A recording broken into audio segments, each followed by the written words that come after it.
I honestly believe that there will be industries that will be disrupted, and I did a talk recently which quoted a bit of Gartner research about where they're suggesting that by 2030 that 80% of a project manager's role could theoretically be done by an AI augmented piece of software. And for project managers, hearing that statistic, they could go, oh, gosh. Coming right at you, the PM Cowboy Podcast. Hi, this is your Project Management Cowboy coming right back to you with our next podcast. I'm particularly excited about this topic because everybody's talking about it. We are talking today with an expert on AI. We have the special privilege all the way from Brisbane, Dr. Elissa Farrow, who has extensive real-life experience with a number of different topics. She'll give us a little bit of a lead-in of all the wonderful things she does. But without further ado, hi, Elissa. Welcome on board. I'm so happy that you took time out of your day. You're at a client, so I appreciate your commitment to discussing the topic. Welcome. Thank you. Thank you very much. It's really great to be here. Great. A standard question I kind of like to ask a little bit up front, in case, because when people look at these things, they might ask themselves the question, how do these people know each other? Is there some kind of cabal of trainers or consultants that's going on here? No, not really. Where did we meet?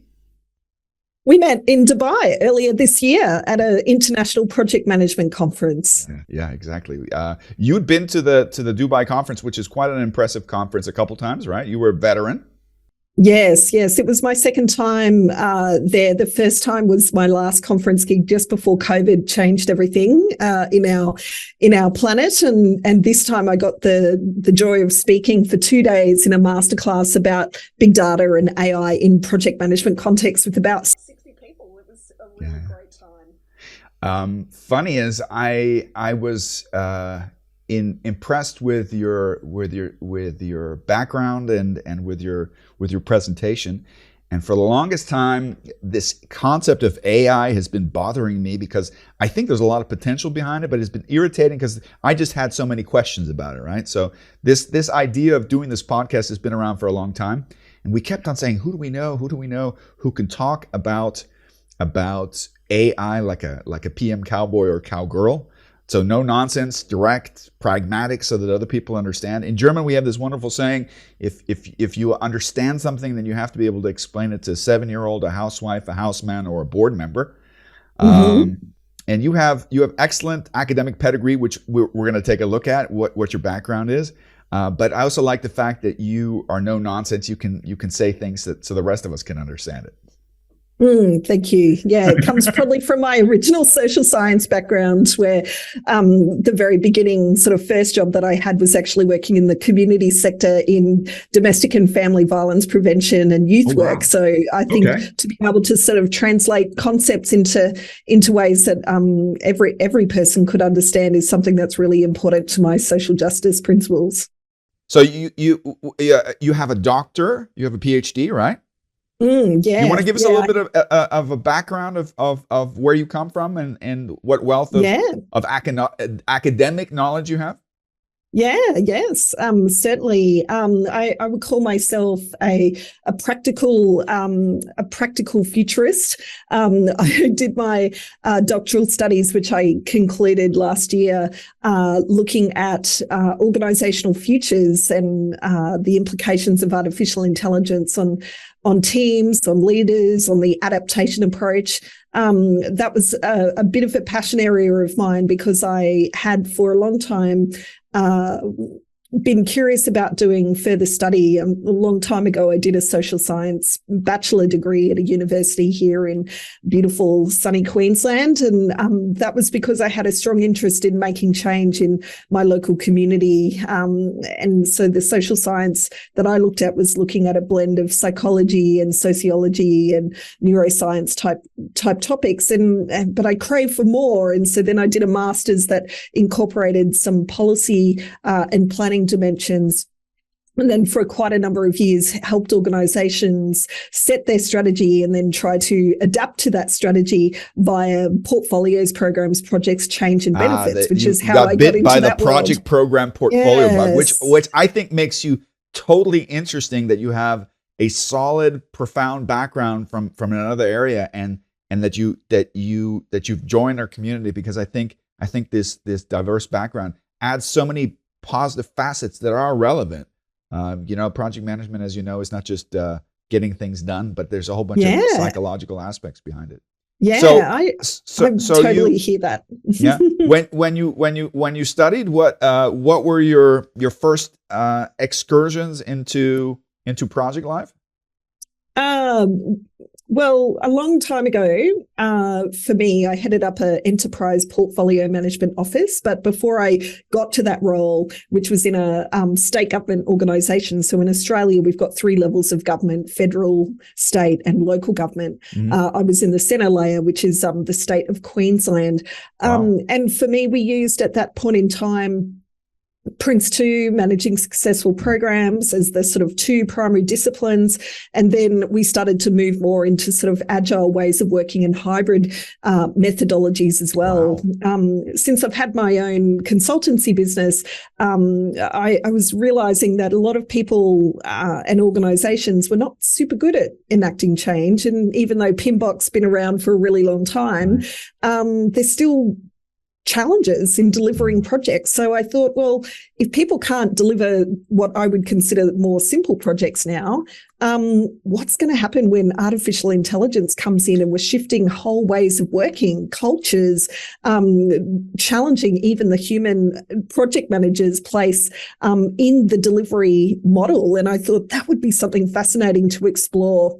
And that's what I did my doctorate in, but set all of my research 20 years in the future, which is where the futurist and foresight methodologies come in, because I thought, well, I don't want to just explore it about today, but what will set us up for the future? So did a lot of participatory work, getting people to creatively visualize the future where artificial intelligence might be their colleague at work, or maybe artificial intelligence might be their boss in the workplace. So it just opened up a whole pile of really fascinating insights with the people that I researched with.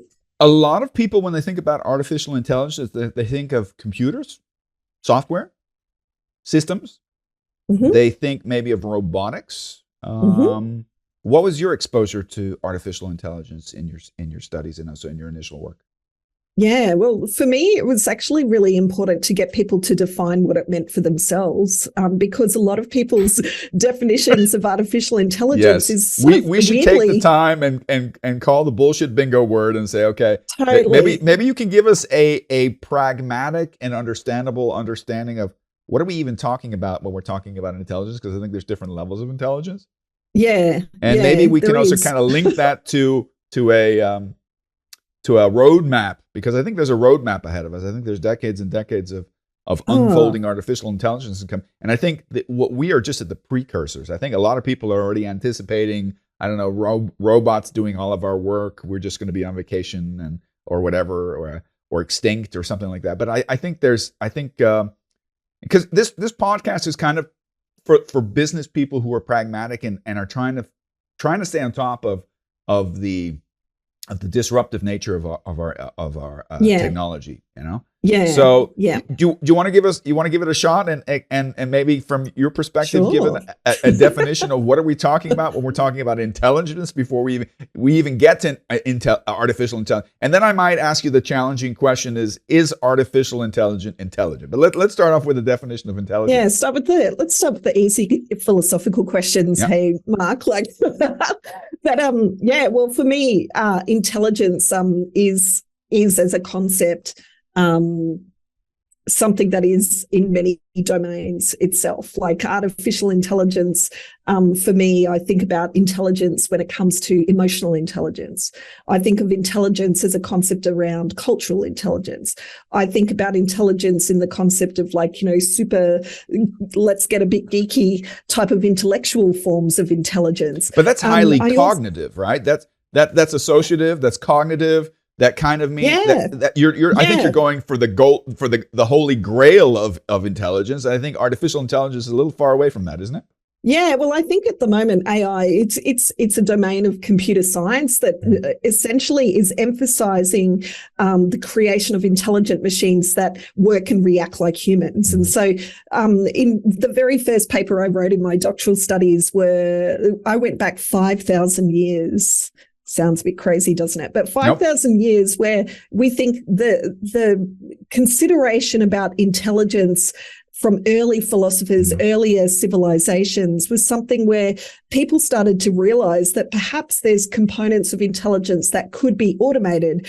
And even a long time ago, there were forms of very early machine where people were starting to try to make sense of moving parts, often starting with how can we actually augment a human personal body with a form of machine that can actually help enhance the concept of advantage of human work. My brain is racing. I'm creating links between your various backgrounds, but before I make an assumption about what might link into what you're saying, can you think of a specific example of such a kind of machine? Yeah. Well, there's a few that actually came from the sort of around Dubai where we were earlier in the year. Amazing it's a hard word to say, automatons, which was essentially like forms of, they didn't have engines in them, but they actually there was a French movie that had one of those things that you could wind up and Yes, but some of the very first iterations of that, created by incredible scientists in the sort of Middle Eastern Arabic world, were there for people's entertainment. So you would essentially have people who may not necessarily been in the hierarchy cranking a handle, and then various figures would play music or they would dance, and that was thousands of years ago. And so now, as people invented other forms of combustion engine and other forms of energy utilization, the whole concept of artificial intelligence and robotics can now start to come to the fore, which is why AI and technology is strongly connected to having reliable and accessible forms of energy and electricity to then start to speed up the process and manual processes that we would have seen in early manufacturing days. Do you know what I thought of when I was listening to you talking, which is, it's great listening to you. You have a strong, and I'm a big fan of organizational development and the theory of organizational development. I think it's something that many of us study in university, and then we never think it has any relevance in our world, but it has so much relevance. I was actually kind of, when I was listening to you, I was kind of realizing that systems, organizational systems, are actually, they're not electronic, they're not robotic, but they are a form of trying to transfer individual intelligence to group intelligence. Yes. And I think a lot of us can tell lengthy stories of frustration of how systems often fail to take care of our needs, which I think is maybe something that's also a crossover to artificial intelligence. I think there's a great danger with artificial intelligence. Maybe I'm just being a little bit of devil's advocate. That I think a lot of artificial intelligence, the way it's conceived at a very low level, won't be intelligent. It'll be faster automation. Yeah. So well, go ahead. Yeah, one of the considerations that, of course, we have, and it's quite public, is that artificial intelligence will theoretically mirror our own forms of intelligence for a while, which is, because it has to get the intelligence from somewhere, right? This is one of my classical pub speeches. When I'm feeling good and I've had a couple beers, I said, when we're talking about artificial, which I find completely fascinating, I often ask the stupid question, and I think the stupid questions are the best questions. Okay, what is intelligence? Where's it going to get the intelligence from? And there's an underlying assumption here that the mother and father of artificial intelligence, human beings, that we are intelligent.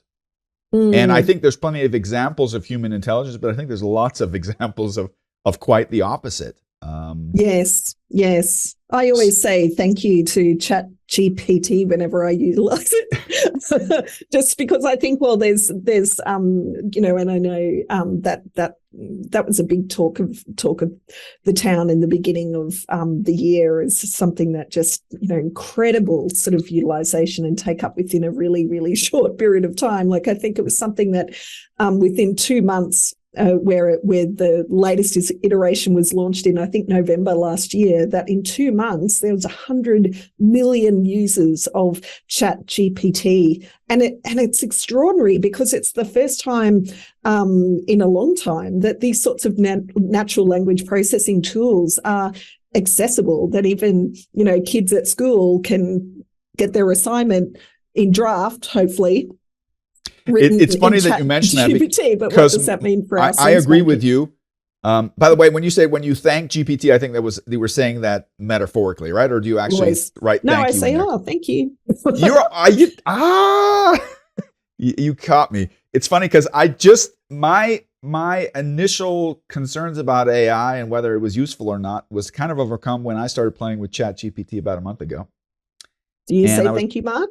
And I was actually feeling guilty because I'm constantly giving it commands. Give me this, give me that. No. I'm like, I grew up typically Texan where you say please and thank you for everything. Yeah. So start doing that. I was like, start doing that. Yeah, I did that a couple times because I felt weird constantly. Because I think for anybody out there who doesn't really understand where AI might take us, I think ChatGPT and similar platforms are a great entry point to try it out and to get a feel. I used it for putting together a portfolio management program where I had a list of, I think I had 50 different topics that were going around in my head, and for me to all verbalize them and put them into bullet points would have taken me, I would have burned out halfway through the process. And with ChatGPT, it's great. I put in my prompts, it writes sensational. You might rearrange the bullet points, or you might have a different opinion, or sometimes, ChatGPT, in my opinion, is wrong. But you even have a possibility of putting your reason in there, why you think it's wrong. I think it's a great starting point. But I think also for our listener and also for a big keen interest of mine, ChatGPT is not the totality of what we're talking about with the AI revolution, right? No, there's many subdisciplines, and this is part of for me, getting people to start to identify what artificial intelligence means. And I certainly had this sort of comment through my doctoral studies. I was saying, what type of AI are you talking about? And for me, because are there categorizations already for those of us who haven't thought of category? Has there been a discernible, this is, I think, the value of academians. They take the time to sit down and structure things so that you have precise language. Is there a precise categorization of the different types of AI? Yeah, and growing all the time. Okay. So there's 8 different topics, and I'll make sure that we'll show this slide. We'll put it up friends. On the screen. We'll zoom it in. Yeah. And so some of those are used independently, but then others, like robotics, for example, are used in a blended form. So I'll give you a few of those headlines. So firstly, there's machine learning and language processing. So this is where, again, from the perspective of thinking ChatGPT, it's a form of machine learning, but it's taking natural language and it's making meaning for us, albeit at the moment its data set it's utilizing is 2021. It's not the latest stuff. So something that happened yesterday won't appear necessarily. And ChatGPT says that. It says, I can't tell you about the current events, but I'm only up to this. I actually think that's cute. Whoever programmed that, I think it's totally cute when you ask them. I asked it recently, how we're all both very familiar with the Standish chaos report and the Gartner group. And I haven't seen any, I don't know if they still do them, but I was looking for the latest statistics and I put it in there and it said, no, I only have data until I think 2019 or something like that. So I thought it was cute 2021. Yeah. So. But other forms. So we've got machine learning, speech and vision. So when you think about machine vision or image recognition, and even things that you'd have in your smartphone, like, from a speech perspective, speech to text or text to speech type options. So artificial intelligence is part of that sort of concept. Sort of robotics, planning and optimization, expert systems, but predominantly AI has a growing number of subdisciplines. And for me, the power that comes is the actual layering of those various modalities and subdisciplines together to form sort of like a supreme sort of offering. So do you, based on these categories, because I guess we're also at different levels of maturity based on technological advancement, I'm sure, just like I think one of the classic models we can use for this, I mean, we have this industrialization 1.0, 2.0, 4.0, 5.0. I did a speech on 5.0 not too long ago. Can we kind of foresee the same thing with AI? Well, I think people are debating Ray Kurzweil's predictions that sentience would be here soon. Let's say in the next 10 years that we'd have sentient forms of artificial intelligence. Do you believe that? And well, I believe that we may, but we may not know. This is where, again, from my doctoral studies, a lot of the early investment in artificial intelligence came from military sources. So, even think back in World War II, there were challenges in relation to coding and trying to decrypt some of the messages that were being passed around the world at that point in time. And so that was one of the very first early forms of computer that actually helped with starting to shift some of the changes in that broke the Enigma code. And there's been great movies in relation to that makeup. But so in the early stages, Defence put a lot of resources into sort of smart technology. They put a lot of resources into robotics.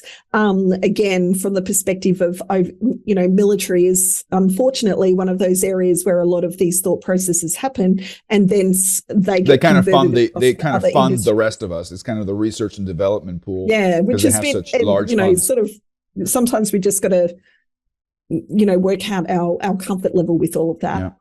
Yeah. But let me get back to this kind of evolution of because I think one of the things that kind of opened up also AI for me, this whole using of ChatGPT, is because of the positive feedback or experience that I had in the process. Wow, this is really a tool that makes my life easier. It can help me aggregate content. It can give me suggestions. It can correct vocabulary and syntax and all that good stuff. Okay, which just makes your life easier. I think another area where AI is getting a lot of hype right now is in the marketing area. I think in the marketing area, recruitment areas, and also in health. I'd like to talk about that separate, but I almost think that's for me a more socially valuable topic to talk about. I will say that I have a marketing background, so that doesn't mean I mean to demean marketing, but it's not in the same social value as medical. And I think there's a lot of interesting medical practices there. Let's because I think one of the things we shouldn't avoid talking about also with maybe in context would be, is there a legitimate fear? Since you have a social background also, what social impact could it have? And if we use, for example, so if somebody uses ChatGPT to write an essay or to put together something, I don't think anybody's really concerned that much. Maybe I think universities are concerned because they're afraid that all their students are going to write their essays over ChatGPT. But let's talk about the marketing thing, because if you listen to the hype online, which I love to listen to, but I discount 90% of what I hear on this, is marketing companies are dead.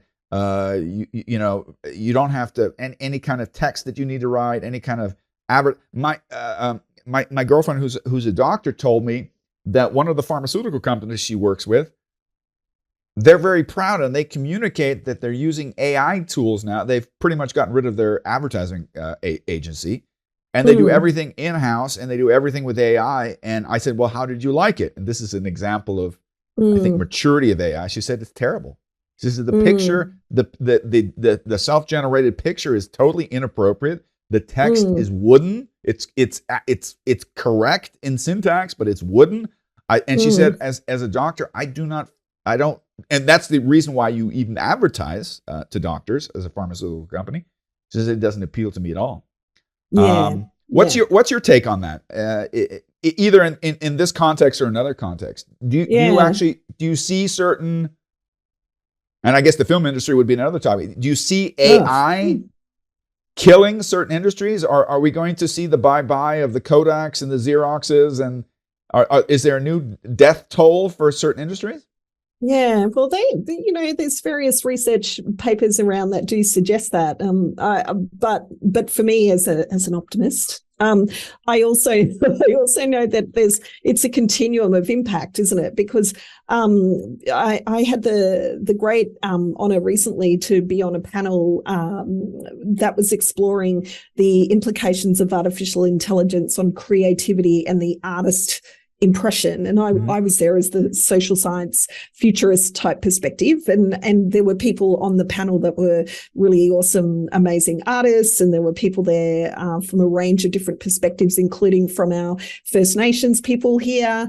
And we were talking about, well, what does it mean, even from the perspective of image generation with artificial intelligence, and where is the line in terms of intellectual or cultural ownership of images and symbols and those processes? And it was really, on our group, we had people who were polar opposite, which makes a good panel.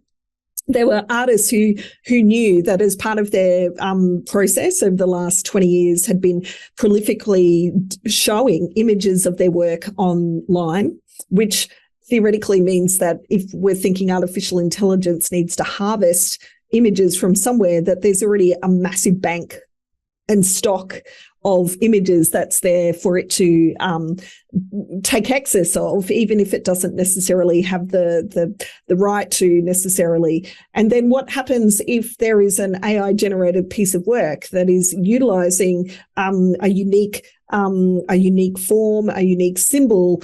Where's the line in terms of intellectual property? So I sort of also see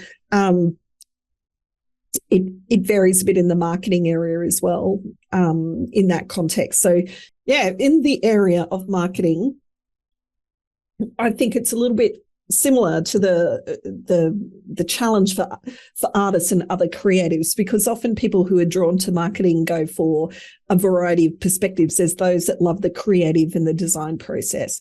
There's those that like the creativity and the messaging to get an outcome for the client that they're actually working for. And at the moment, a full replacement of a marketing team is probably not the smartest move, given that artificial intelligence at the moment is not a fully inclusive set of information. There's been test cases to demonstrate that AI can bring a bias. I know there are many people trying to work on ways to soften off those bias elements, but what we're really wanting to keep as part of the process, regardless of who generates the copy, for want of a better word. You're alluding to something that's incredibly important. I almost want to put that a little bit towards the back, but let's address it. I think you're talking about this concept of integrity, because every human being is also a sum of their experiences and their biases and their social background and their conditioning and stuff like that, and that plays into the classical concept of logical fallacies and stuff like that. And that I think that's definitely an important topic. But I'd like to kind of go back to, because we started off with the concept of art and artists, and also marketing and marketeers and marketing. I think and I'd like to hear your opinion on it. At the moment, originally, I think, like many people, my assumption was, it's going to replace us, because we have this kind of Hollywood-esque understanding of artificial intelligence that from one moment to the other, we've got a robot like Arnold Schwarzenegger who does everything better, faster, smarter than us. I think we're a long way away from that. But so this is an interpretation I have, and I'd like to hear your take on it. I think if you look at the history of mankind, okay, and this is going to be a weird way to analyze it, the advancement of our industrialization has always been contingent on labor force. Okay, the having sufficient units of capacity that can transform inputs into outputs. And that's why also, if you look at the history of humanity, there's been eras of slavery. There's even, unfortunately, if you look today, there's also still a huge amount of exploitation. And I think one thing that technology, this might be the upside of technology, one thing that technology does, it creates a democratization of possibilities so that because think about how long it would take for how many, these 10,000 hours, that's much more than that I would have to do to be able to paint like a good professional or play a violin like Itzhak Rabin, right? And these new technologies enable Tom, Dick, and Harry and Mary, okay, to be equally creative. And I think that's an interesting take. So from our present perspective of AI understanding, I just understand AI as an accelerated mechanism or tool to get things done faster. And it creates democratization, because how often have you or any one of us, when you're, I don't know, decorating your house, you say, I want to have a painting and I have an idea what it looks like.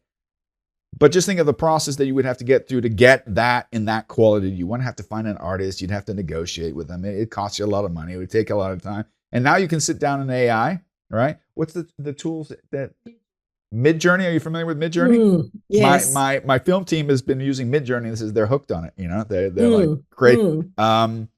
So would you see that? I think at this level of maturity, what we're talking about, AI development, it's just an acceleration tool. Would you agree with that? I could support that view, but I also still am very mindful that technology can enable cross-skilling opportunities, but technology can also lead to further discrimination and inequity. So it's like it can be a leveler.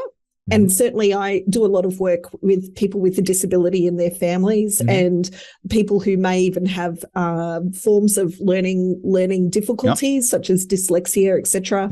And so I can see how artificial intelligence could be incredibly powerful to sort of help be an additional enabler for help them overcome handicaps maybe? Yeah, but in Australia, as a classic example, like we're a very large continent, we've got parts of our country that still don't have reliable access to the internet.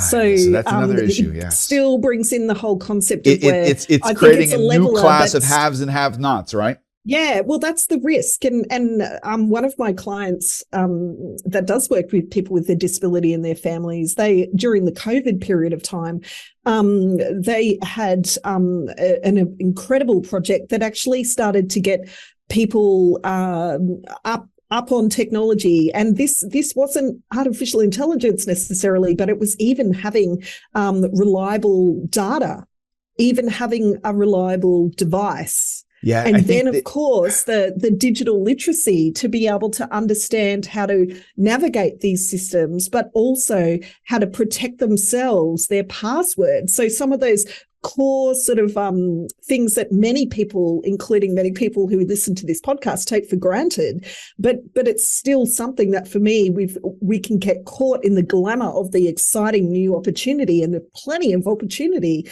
but we also need to make sure that we're not leaving anyone behind. You're talking. This is gold again. This is equity issue, but before I want to go to we can go to the equity issue now and deep dive on it. But before we do that, I want to kind of finalize the last topic and put it maybe into context. Does a marketeer have to worry about his or her job? Does a musician have to worry about his or her job? Does an actor have to worry about his or her job? I think I would probably say worry is the wrong word. Okay. What would be the word you would use? I would use the word that regardless of the industry that I'm in, I need to be awake to what the potential implications could be, but also have the right mindset, which means that regardless of the outcome, that there's still a place for the things that make me feel passionate about. So think of, I know it's an old model, Maslow's hierarchy of needs and self-actualization is all about passion and purpose, and it's from the 40s, but it's still very contemporary, that artificial intelligence is a concept that could take the marketeer's role, is going to basically affect the very base of the triangle, right? Which is all about survival and physical requirements. And I wrote a paper on this as part of my doctoral studies.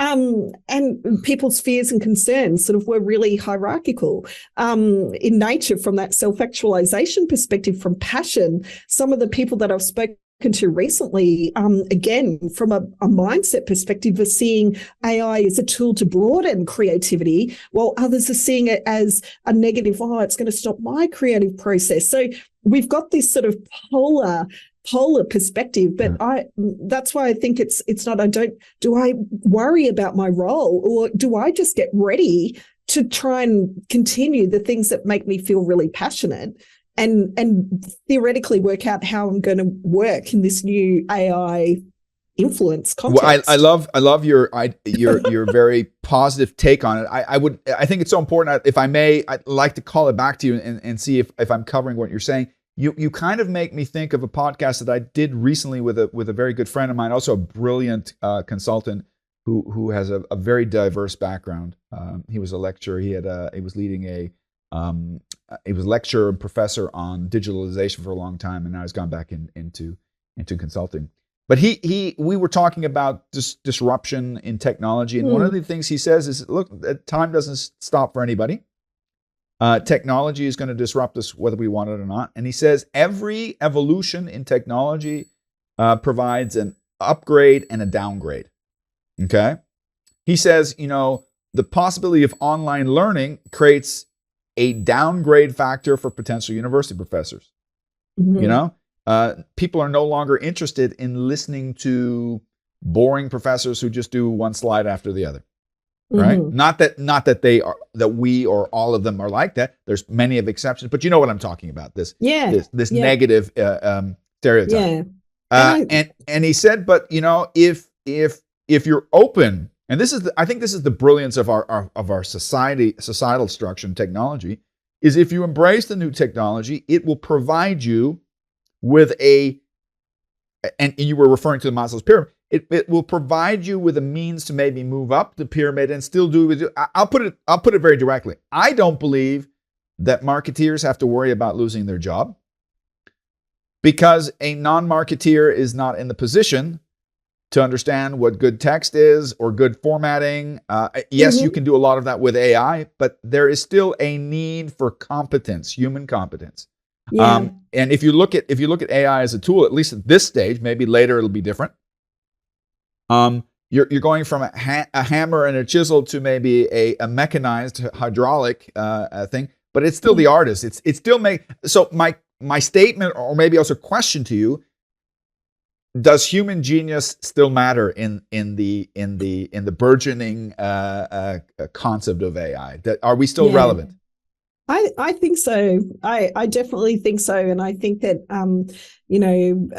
I honestly believe that there will be industries that will be disrupted. And I did a talk recently which quoted a bit of Gartner research about where they're suggesting that by 2030, that 80% of a project manager's role could theoretically be done by an AI augmented piece of software.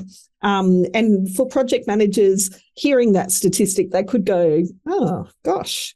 But as we know, from our tried and tested experience, that the elements that project managers really want to get into, which we often don't have time to do, is the relational stuff. The 80% is the pain in the butt stuff. It's the 80%. More time. Setting up meetings, writing protocols. Not that that's the only thing we're reduced to, but there's a lot of menial work in project management that if you don't do it, you don't have flow. But it's just time consuming. Yeah, but I do sometimes feel that for people wanting to enter into project management areas, which often starts with an administrator, like maybe a project support person or administrator, that those jobs probably will be initially right for AI assistance, because we'll have a system that will be able to, do a range of different things for us, such as maybe it can handle daily task management, or maybe let's do a list of pragmatic things, because I've heard that. I actually have it's funny too, because I bought a book from Amazon. I have to look who it's from. I don't know if it's any good, but it's about this thick. Right. on how AI will impact project management. So let's take it as a context example of where do you see pragmatic examples of AI revolutionizing and accelerating our project management work? Yeah. There's a number of different areas. Some of those for me will be in concepts such as complex project analytics. That if we sort of set the parameters correctly, that AI will be a genius with that. If we have the crunching right data, right? Yeah, punching the data. That whole concept around workflow and even project prioritization at the portfolio level would be very right for some form of analytic assistant. Some of the sort of let's call them critical but sort of lower roles, such as even a virtual assistant, someone to take minutes and transcribe meetings. That's already something that we do now. Maybe even to do a dashboard for your steering committee. Now you have to spend hours doing in Power BI or whatever the tool is that you do. Yeah, general communications out to project team, on a sporadic basis. Get your reports in, once a fortnightly. But not only to do the menial work, but to also say, listen, I want you to compare this data to this data from this time to this time. So it's a little bit of a higher form of intelligence than just totally. create me a bubble diagram. Yeah, totally. Yeah. Like I personally think that in the future, the sponsor or the decision makers in projects will essentially have, with artificial intelligence, receive real-time overviews of information and then be able to be flagged to the areas that they need to respond to. Or sponsors will be able to work with project managers and look at options analysis that AI might help generate. And then the sponsor hopefully will still make the decision based on a percentage likelihood of success on a get back to green plan, for example. And then the AI solution will update plans and registers and communicate the next action. So all of that, I believe, is really possible. Theoretically, you could do, health assessments on projects. How completely is it documented? Do we have the data points that we need? Is it on course? Do we have conflicting requirements if we look at the classical issue of configuration management, that you get early warn flags? Okay. Yeah. Let me ask you. Go ahead. And in some contexts where we do the same sorts of projects over and over, like, for example, the building industry or the construction industry, where they're building lots of the same sort of, housing developments, for example, well, then artificial intelligence could whip up your base schedule based on looking at a reference class of material, and then you've passed that off to a project manager as a first iteration, including budgets and cost estimates. So it'll actually just, but not yet. Yeah. When you were talking, I realized something. I think the last 10 to 20 years, I think one of the huge topics, just also based on our technology capability, has been the subject matter of big data. And I love the concept of big data, but my first statement on big data is, I'm going to give you a weird example. Many, many years ago, I was managing a startup company that produced control systems for controlling liquor in bars. Okay. And it was a real-time system where, because I don't know if you're familiar with the term shrinkage, but they say that shrinkage in a bar, which means alcohol that's poured out but not billed, is about somewhere around 38 to 40%, which is a lot of money, right? So I remember when I was, pitching this product to particular clubs and bars, they would say, "Yeah, but we have video cameras." And I said, "Well, how many video cameras?" We have 20 video cameras. I said, "Well, how long do you film?" Well, 10 hours. So you have 20 video cameras that film 10 hours. That's big data. Says, and you sit down afterwards and look at all that? They go, "No, I said, so Yeah. the biggest problem with big data in our technological development is we have so much data that there's no way to crunch it. And actually, if we were to look at it as the additional app or plugin, artificial intelligence is now the thing that can make big data relevant because it does something that we can't do. We can crunch big data much faster than we can and can flag relevant things. So this would be a potential, whether it be for administrative things in governments, whether it be in construction, cross-referencing, whether it's in project management or communicating with higher ups to make quicker decisions. It gives, because what good does it do for you as an organization if you have a lot of data but you can't access it? You can't put it. I agree. We always say the difference between data and information is supposed to be intelligent. Right? Yeah. Like I see big data in AI as like it's a sort of, I don't know, symbiotic relationship, synergistic relationship. Yep. There's a good word. Yep. And basically big data analytics needs to leverage AI for better data analytics. Yep. But AI requires a massive scale of quality information and data to learn, improve decision-making processes. And with the ultimate aim, I guess, of hopefully of your investment in artificial intelligence is to make faster and better and data-driven decisions, and hopefully have a greater impact through the process. But I just think that the data that we have is not necessarily always held by the organization either. And this is back to your concept about marketing, for example.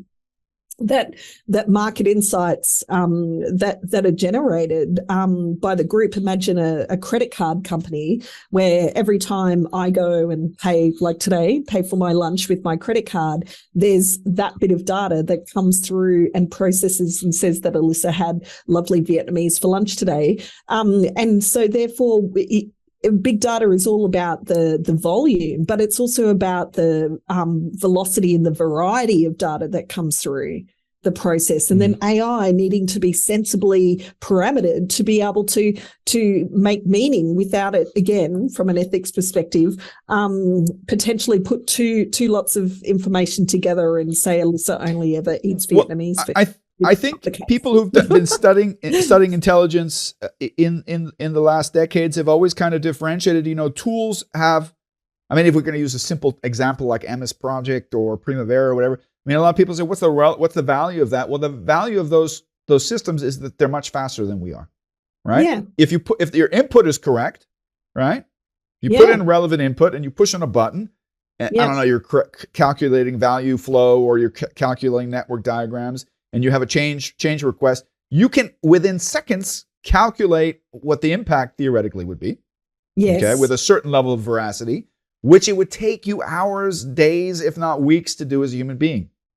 I think what human beings have always felt comfortable with is to say, well, yeah, but those systems are fast, but they're stupid. Without us, they can't subsist. I think the fear that a lot of people have now with artificial intelligence is artificial intelligence coming for our lunch. But we can discuss that. But there were two other questions or comments that kind of tied into what you were talking about, how the value of the kind of the symbiotic relationship between AI and big data, which I think is a great beacon of hope for us, because otherwise we'll never be able to crunch that data and we will never have the true value of it. I'm a big proponent. One of the things that I do on a consulting level is I've over the last 30 years been helping creating PMOs, and I'm an adamant advocate for PMOs. Do all my PMO clients now have to worry with artificial intelligence that they're going to lose their job? I would think that for small projects, the PMO may have a less of a role, but still for those more complex initiatives, I think it will end up being hybrid. Can we go back to your Maslow pyramid to give PMOs hope? Yeah, well, I personally think PMO teams who are very multifaceted. I've stood up quite a few PMOs in my time. That it just means that the artificial intelligence function and process that will take over certain PMO roles into the future will mean that PMO services they can service maybe more projects. They're more powerful. Human team members their capacity is augmented through artificial intelligence. Yeah, they're spending less downtime with the administrative part of it. Yeah. So So it's an acceleration tool. It's that shift. Yeah, acceleration tool. It will only work if it's going to be something that will bring a form of advantage. But for me, it means a PMO, for example, could easily start to then spend more time from a validation and verification of information lens, maybe even an assurance lens. And maybe also implementing in strategy and stuff like that. So let me ask you another question, because this is a question that I have. If and I'm hoping that a lot of PMOs have this question too. They said, "Okay, it's here. It's not going away." I might feel a little bit out of my depth. I might feel like there's a generational gap. Am I still relevant? Can I still learn? I still think that we older people can still learn. I think that I don't think that's an issue. Let's use this context example of PMO. If I'm a PMO in a large organization, right, and I say AI is relevant, everybody's hearing about it. They have assumptions about it, but nobody, as usual, knows where to start. Where would a PMO start if I want to get ahead of the ball, right? As a PMO, and don't want to wait for somebody to start questioning my relevance. But I said, okay, I want to buy into this technology. I want to be ahead of everybody. Where would be a good place for a PMO director to begin? Because, to implement AI requires technical software, system approaches, organizational thinking. Where would be a good place for a PMO director for a large company to begin to start putting their big toe into the big pool of AI? Yeah. Well, for me, the biggest question that I challenge my clients with who are thinking of these same components is to really determine what we do not want artificial intelligence to do for us. And so that is where I would start. Because over time is that artificial intelligence as an instance may be able to do a number of, we talked earlier about a wide range of different roles that PMOs do that in time artificial intelligence could do, support features, data analysis, scheduling, dependency management, writing reports, doing protocols for meetings, data analytics. And so for me, it's the decision of what do we not want AI to do in our PMO context, and what do we want to remain with, either on that continuum, a fully human service if we've got capacity, or something that will say, well, what is, as I call it in my doctoral research, the human to AI ratio that we think will work best in our situations. And I like to think of many organizations, especially of scale, if they're making a deliberate choice, there might be parts of the organization operating model that will be fully artificial intelligence. It will be AI working with AI to provide services and functions. But then there is a deliberate choice about, well, maybe we still need the artisans. Who do you want to make your sourdough bread in the morning? Do you want a baker who's got a lot of experience? Or do you want an AI to sort of go with the packet mix and do the kneading and the process? So it ends up being, for me, any PMO lead is to think, well, where are the areas that I need to get the greatest traction and value for my business? What's the proportion of PMO efficiency benefits that maybe we can reallocate to doing more exciting projects in the good of our company or good of the community? And then what are the elements we really do not want AI to do, which is probably, do you want to sack people or make them redundant with AI just automatically generating, or a chatbot having that communication? Or is that something that maybe we want to keep the human to human interaction. Is this your social background speaking? Well, this is my perspective of what's come through my research. Is one of the biggest sort of components from a guiding principles perspective is that people wanted to maintain not just a process and interface efficiency lens. They wanted to also make sure that human dignity and empathy was maintained as part of the value proposition, which may rub against some of the values of organizations who are for profit and only are driven by economic lenses, as opposed to, well, should we do this? It's just a provocation. You're not surprising me, because I've looked at your website. I know you a little bit, but you are moving me. I have to say I'm profoundly impressed with what you're saying. I didn't expect you to go there. Maybe to use contextual language that we often use in project management. The two bingo words we often use in project management is the concept of framework, right? Yeah. And I don't want to refer to just framework that we have in the PMBOK guide, but I'm talking. What I like about the framework is kind of process, structure, organizational elements. It's kind of the bricks and mortar that you need.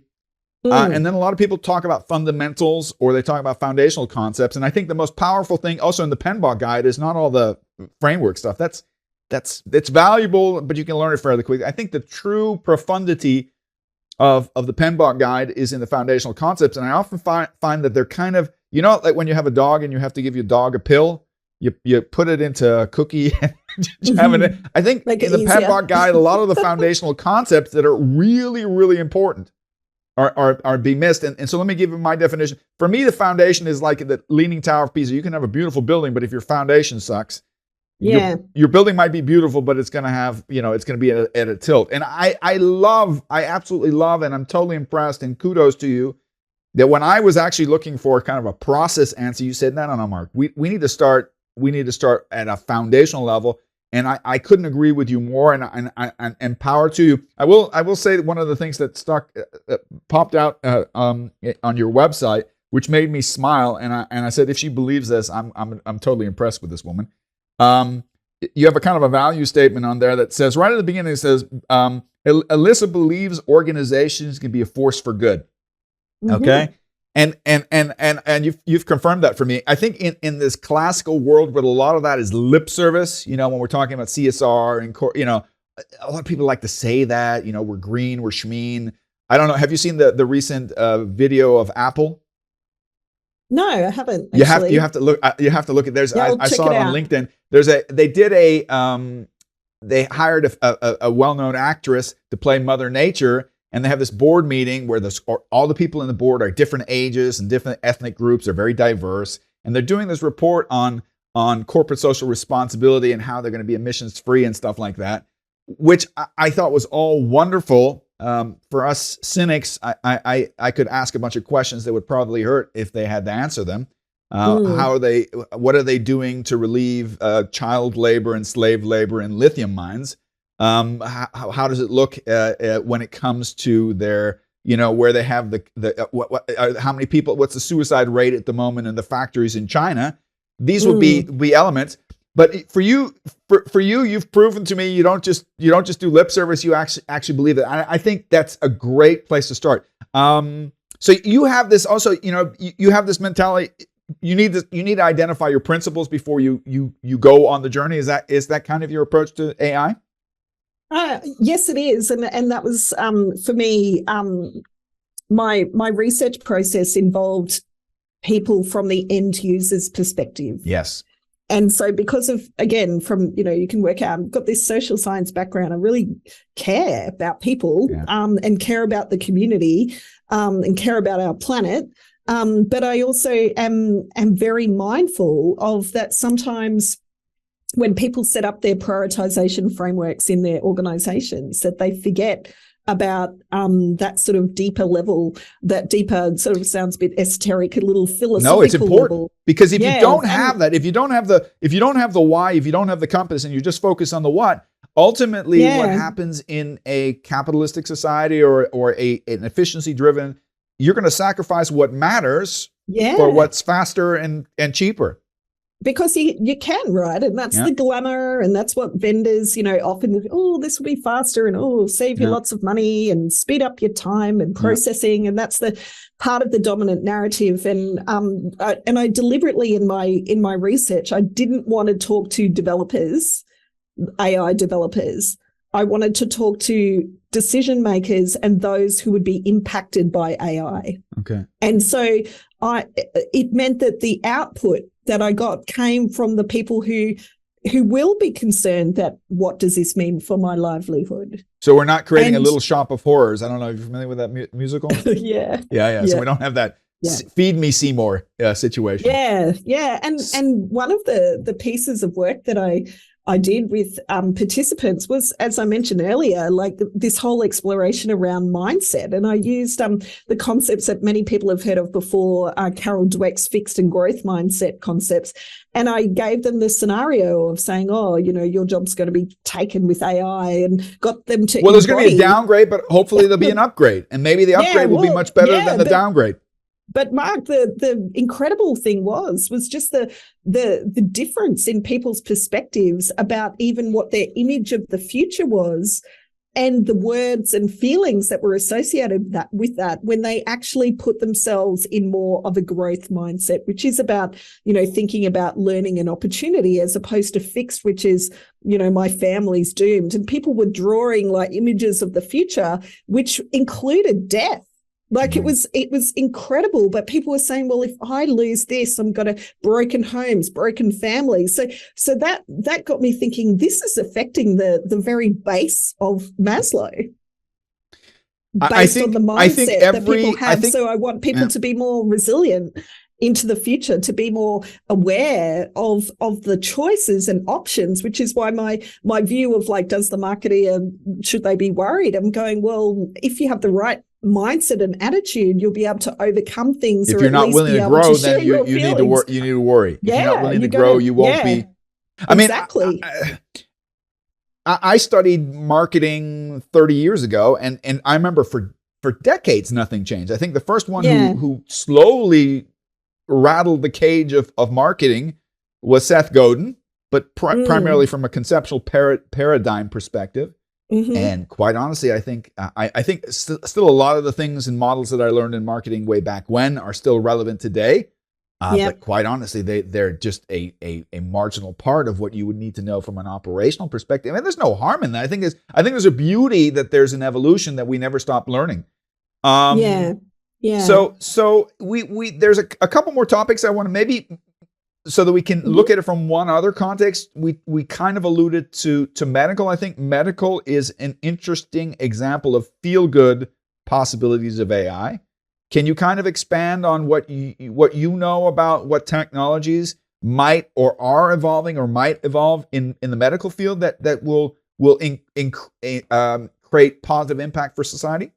Yeah. I think partly, again, going back to the fact that there's a number of subdisciplines in artificial intelligence, including sort of robotic disciplines, that healthcare at the moment, in particular from the concept of diagnosis, is being rapidly sped up in terms of not only the ability to diagnose, but also to be able to pull on a global pool of data, and particularly in areas like cancer research and other areas where people can basically, based on your pathology plugged into a system, can produce not necessarily will the cancer come back or not, but at least an indicator, which then can sort of lead people to make different choices about their health and wellness moving forward. Well, I think if we go back to the big data factor, I think one of the things that artificial intelligence can do is can link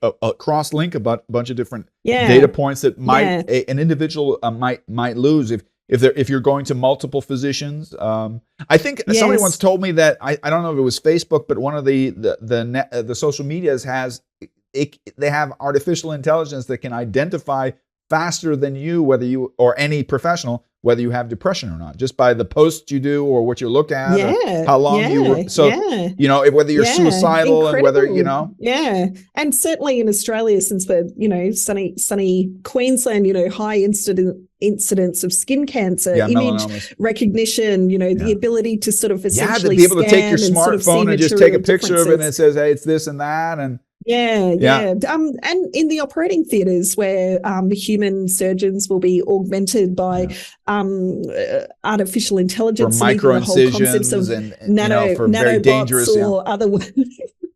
It sounds crazy, but it's really starting to assist, and then combined with some of those other sort of at times seen reasonably controversial about genetic sort of coding and CRISPR and those concepts, meaning that sometimes it can say, well, maybe we can sort of solve this problem completely.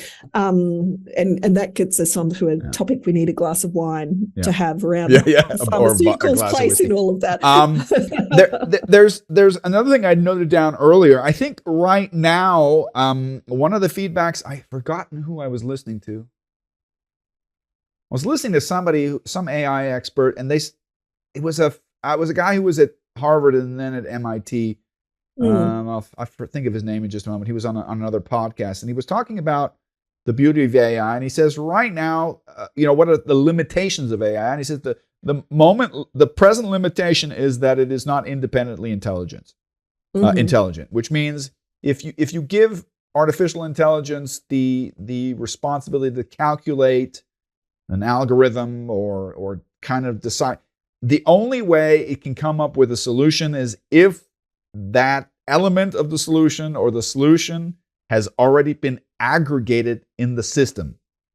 Which kind of goes back to that statement I said, if you ask ChatGPT to give you statistics on something, it'll say, well, I only have the data up until 2021, right? So that would I think that's an indication of if you're going to put it into stages, again, a lower level of evolution of artificial intelligence. Would you dare to give a prognosis when artificial intelligence, and how many years artificial intelligence will be to, I don't know if you want to call it sentience or cognitive ability, when it will be able to, in the absence of certain data points, be able to be truly creative? Because I think creativity is one element of intelligence where human beings have just always had an advantage on systems. Do you foresee a time period where AI will challenge us there as well? Yeah, I wouldn't necessarily want to put a time period on it, because I think in our current context on this planet, there's other matters that also might disrupt any prediction to do with our climate crisis, and the modelling that AI is clearly helping with as well. But I would not be surprised if there may be instances that may already exist somewhere that people aren't talking about, but I would certainly think from an AI taking over, the being truly creative, creativity is definitely in the eye of the beholder. As you mentioned, looking at the images that AI can create at the moment, that could be perceived by many people to be a form of creativity, and some of the art that has recently been purchased that was AI generated went for millions of dollars, before people realized what it was. So, it is quite a challenging concept. So you're saying there's a spectrum for creativity, to use the buzzword. I would say so. And again, like if you and I went to the same art gallery, you would like things that I might not like. So it challenges that concept of creativity. But one of the amazing people I've spoken to recently is a prolific artist. She uses AI as just a thought bubble promoter, a bit of a promoter of ideas, and then she'll go on totally different tangents that she never even dreamed possible because of AI being almost like a suggestion. I appreciate that pushback, and I hear you, and I think that's a valid point that I hadn't thought of. Since you mentioned it, simulations is something that we've been doing since we've had IT. Mm. be it, I don't know, military games. Can you foresee AI maybe helping us with the climate issue by I running think it already simulations? is. Is? Yeah, I think it already is. And I've seen some examples of AI modeling, even in terms of predictions around polar ice cap freezer levels, for example, being utilized by scientists to look at images that have been collected of the same sort of, national park, for example, for years, and then seeing the sort of degradation or the changes to water quality over time from these longitudinal studies. So I think AI is already having a role there, and robotics combined with modern forms of agriculture is also having a role there around even the breeding programs of cattle or other sort of domestic animals. I know that the apologies university, to the vegans, but also the for, agricultural university production here in Vienna has a amazing state of the art where they use drones that fly out of the forests, and they can identify exactly in what stage every tree is and whether the composition of the woods, and depending on temperature and what they have to plant and what they have to harvest. It's amazing what's out there. Let me ask you one more pragmatic question, because I often feel my job, maybe this is I'm paying homage to my father, who's unfortunately passed, but my father was a senior executive, was very, very bright, very, very ambitious, very, very driven. But I always loved him for his very pragmatic questions. So I always have the feeling that I think part of my job is to kind of channel those board members who only have a certain attention span for stuff and don't want to get into all the details. They want to dabble a little bit. They want to hear. But at the end of the day, they want to say, okay, well, enough talk. What are we going to do about it? I wouldn't want to exclude small companies, but let's just say, let's focus on mid to large that might have the budget and the structure to support it. If I'm a board member, if I'm a CEO, a CTO, a CIO, who needs to be who needs to be in the driver's seat when it comes to AI? Do I need to hire somebody? Do I give it to my CIO? Who needs to?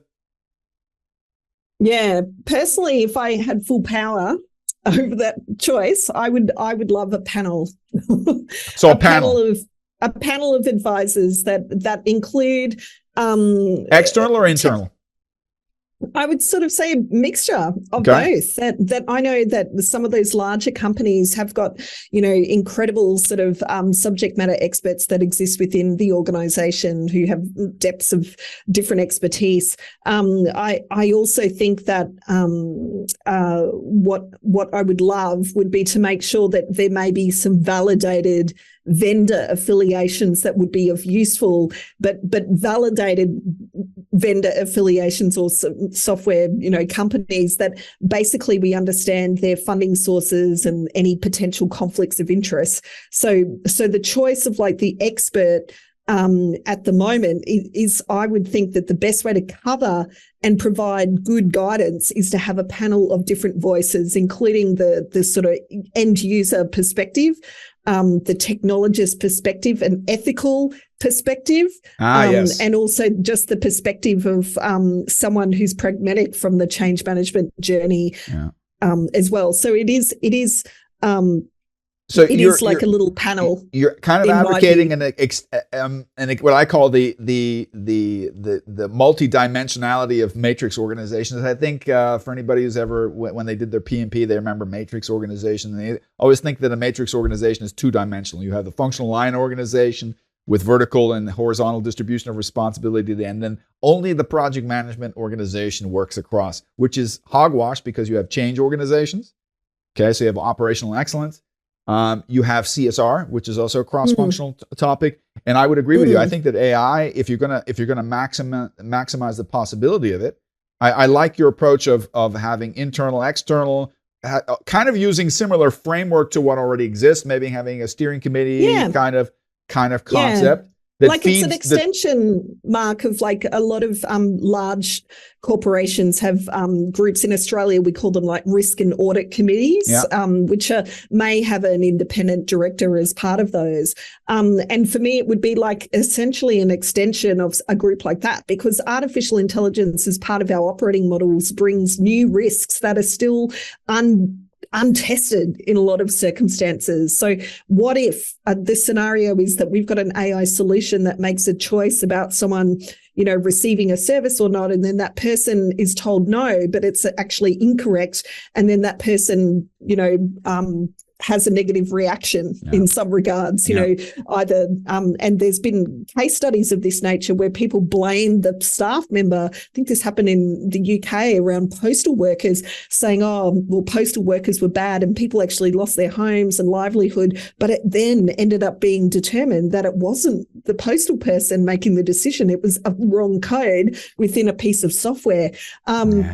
So I just want to make sure that you've got from a risk lens and I definitely that's our last topic that we're not going to jump across. We need to look at the dangers and the opportunities. But that's great pragmatic feedback for executives listening to this podcast. And we can shamelessly plug here. That's one of your core businesses, isn't it? Yeah, it is certainly one of my so roles. If for anybody who says, you know what, I like this Dr. Farrow woman, can I book her? You might have to work across time zones, but you travel, right? Yeah, I travel all the time. And one of the pragmatic voice that I bring, people enjoy, and also the ability to sort of match. It's more than just a profit. It's a true definition of benefits management, which is more than just a financial sort of economic lens. It's also that bringing in a broader societal and human and almost ecological lens at times as well to the decision-making process. Is there being a coach in the process? Yeah. Is there some kind of professional association or society for AI that one can become a member of or link into, or is that too early for that? No, there are a variety of different associations, but they connect more to the domains of the programmers and the coders. Yeah. So it's more IT based. International sort of electrical engineers, and they'll have disciplines and streams around artificial intelligence. But I think it's something that especially project managers and change managers and business analysts need to have a bit of an understanding of, which is why, from my perspective, we don't just be a blind robot implementing a new system. Ask some of these deeper questions in the forming up of the business case. Yeah. I'm all pumped about the topics. I have a total positive mindset. I'm almost hesitant, but it's I think if we're gonna speak fairly to the listeners of this podcast, there's been media out there, fears. There's been fear mongering. There's been discussions that the top AI gurus of the world, even I think Elon Musk, although quite honestly lately I question when he opens his mouth. Say that there needs to be a moratorium on the development. Ethics are not in place.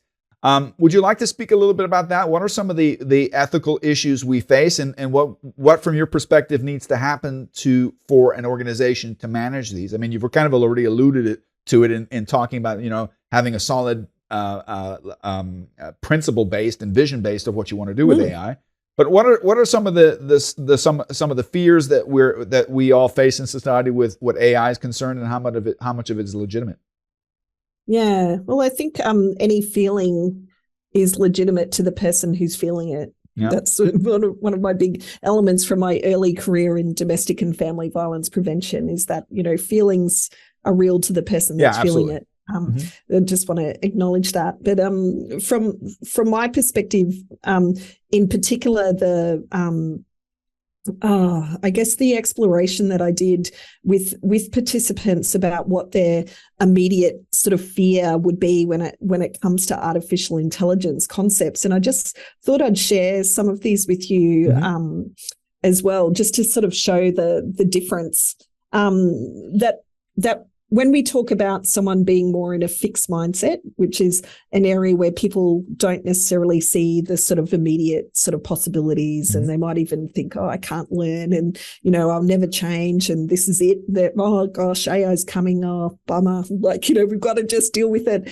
But some of the feelings that came up for the people in my doctoral studies were things of fear, anger, sadness. There was a lot of feelings also about the impact on their employment and job security. People thinking, well, I've got this job and this will never change, but suddenly it's in a disrupted industry. Some of the other negative feelings that people expressed to me through those processes were really worrying about the future and not able to make plans for the future. People feeling frightened and thinking about the negative implications on their family or even on their children. So some of these feelings are things that people today think about when it comes to the concept of our climate crisis that we're part of as well, especially younger generations who are thinking, well, what does this mean? Like, if I want to be an artist, but AI is producing all the art, like, where's my space? You're talking at a very, very primal, but very base, but a very important level. I think when one does these Maslow pyramids, I think a lot of people say, the lower layers don't matter. No, they're just as valid as the top ones. If you don't have the bottom ones, then everything else on top.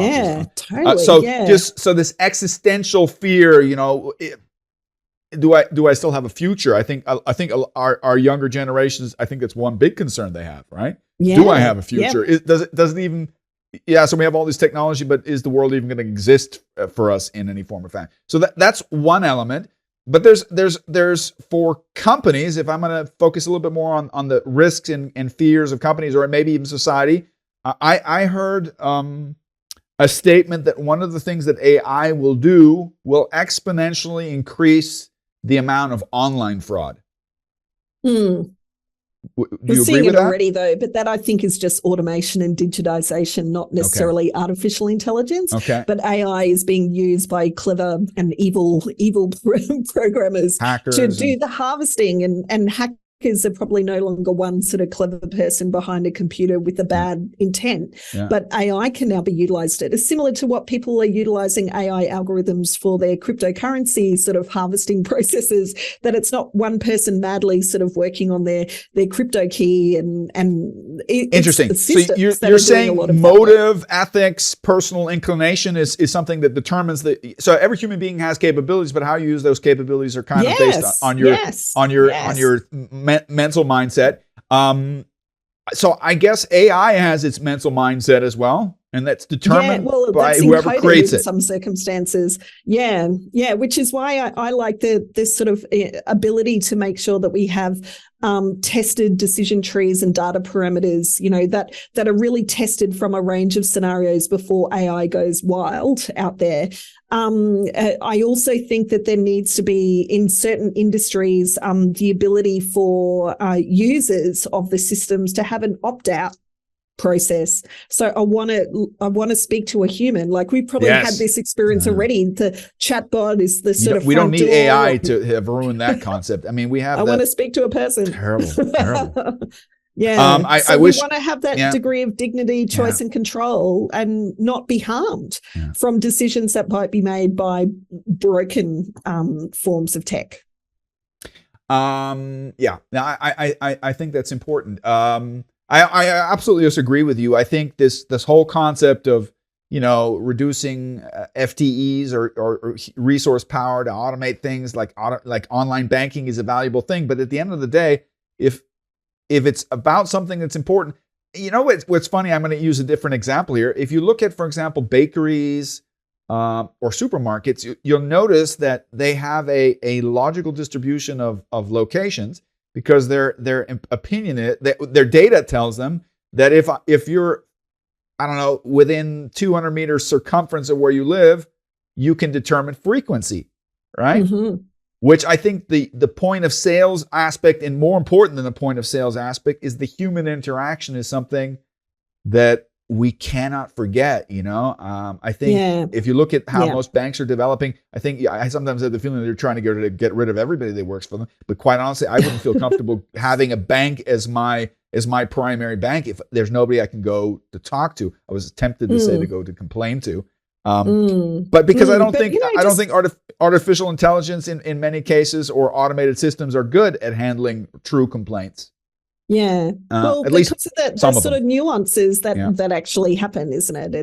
And that's why for me, if I'm putting the challenge out to executives who think, I love AI, it's part of my system. Just be really clear on those ethical lenses. Like, agree on the ethical lens, agree on your guiding principles, agree on the areas that you do not want to sacrifice, which might be at the very heart of your value proposition, which might be that personalized touch. So go ahead. Oh, I was just thinking, for example, in aged care, do we want a robot delivering pills to your mother-in-law, or would you like a friendly face to come and deliver the pills to that person? Yeah. It's that choice and control, but also what are the areas that maybe, the laundry could be automated, but maybe not that sort of direct personal touch. Now, I think what we're hearing, and I think this is the great part of it, is that there is still a huge aspect of self-determination for people and organizations to determine the ethical framework of their AI. Yes. And there's not a lot of regulation yet. Yeah, that's where I'm going. So the question is, because this is, if there's certain cultures that are famous for queuing, right? British cultures or Commonwealth country, they don't know how it is in Australia. They're famous. They know how to queue, right? Mm-hmm. We Americans are kind of second rate. Europeans suck at it, okay? But that's also historical based on it. But what I'm alluding to is there's a certain temptation of being unethical because in the short term, being unethical gives you a competitive advantage. Mm-hmm. That having been said, is there any safeguard to the quality of ethics framework or foundational concepts that companies give their AI? Is there, because I can't imagine that there's any regulatory board, and if we look at history, governments are terrible when it comes to dealing with legal issues in the internet. Mobbing, cyber mobbing. They're way behind the curve. Yeah. How are we looking for AI? Is there any hope of regulation? Do we want it? What form of regulation would there have to be? Yeah, well, I think there needs to be some, and I know that the United Nations have put forward various principles and positions, and then a number of countries who are trying to grapple with this option are starting to put in forms of at least policy, which may not necessarily be legislated or regulated. I think there's a strong onus on those who create these machines and create AI to make sure that right from the source of whoever creates it, they have very strong ethical parameters in place, even just around the design of AI being good for humanity, as well. So at the moment, because of that, not one owner of this process, and because we've got national sovereignty and multi-layered governance that exists in these large groups like OpenAI, across the world, right? Like everyone, within certain parameters can corporations have become bigger than governments. Probably. Yeah, but then there's certain countries that, because of their political persuasions, don't allow you to use these forms of technology because of their own need to theoretically control their people or to at least influence their people. So it's a very complex area to even regulate, because there won't be like precedent necessarily globally, because everyone will have a slightly different interpretation of what that means. And also in terms of the take-up of AI, the ability to pay for experimental artificial intelligence, this takes money, takes time, takes things that many people at the moment, like affordable housing is a massive sort of issue in Australia at the moment, and AI is not going to solve that. Yeah. Okay. broader economic agendas and our climate crisis. And So there'll artificial probably be intelligence does bring national waste. legislation that needs to be created. Then there'll be kind of either from the UN or there'll be some kind of collaborative. I think that's something that is still in the mix and will probably evolve. Yeah, a bit like how various international tenants are signed up by various signatory countries. It will probably end up being something a little like that, and then some interpretation locally. But there's still these companies that sort of work, between the layers, and that's where the danger will come. I had I forget, I think it was my third or fourth podcast. I had a friend of mine and colleague on who had a 30-year experience working with the UN in the UNIDO, the United Nations Industrial Development Organization, and he says that that the new technologies have huge promise. He's a big fan. He's still very much young at heart and at mind, but he says it's going to create the concept of have and have-nots. Is almost being accelerated. He says the AI will create even bigger gaps and although I think we used to call them third world countries. I think we don't call them that anymore. We call them development countries. Have really picked up. They've really caught up. I think AI in many cases, if they would endorse it and use it, might accelerate their growth. But as you mentioned, depending on your bandwidth of internet, your political situation. This also has a huge potential from a societal perspective to create certain areas of the world that are haves and have-nots, right? Yeah. And, knowing that for a smaller country who doesn't have their own lab or a serious lab at a university, such as MIT, et cetera, in the US, it means that they will have to pay some form of fee or subscription to utilize. But the control of the data that goes into these systems, a bit like ChatGPT, where's all this great data that people are uploading going?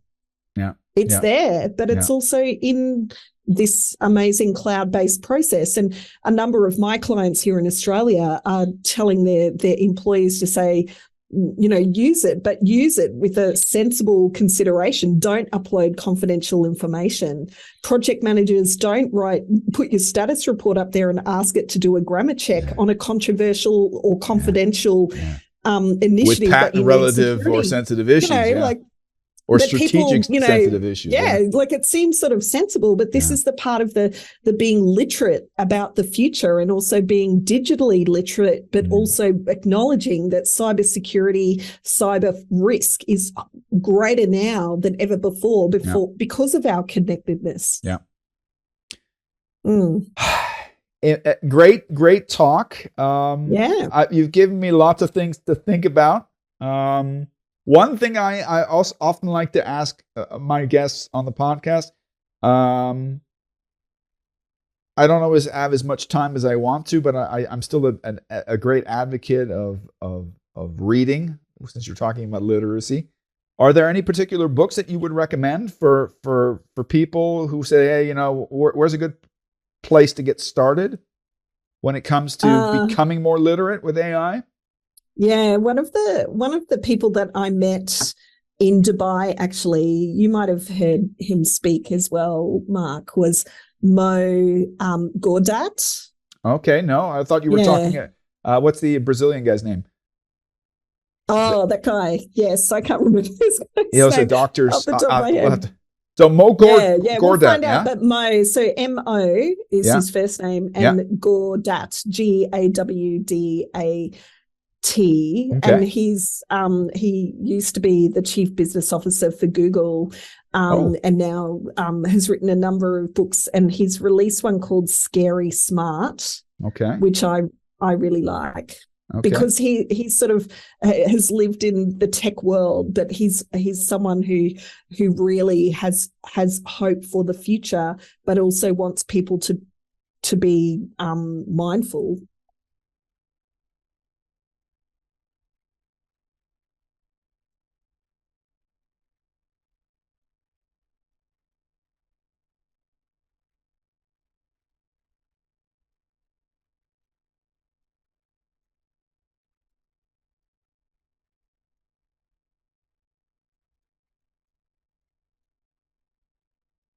Yeah, yeah, yeah,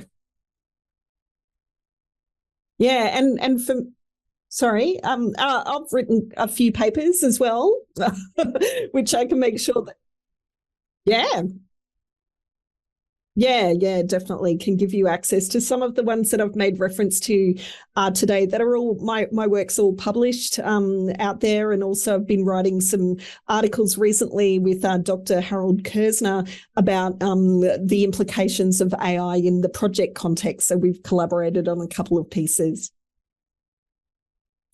He is, yeah.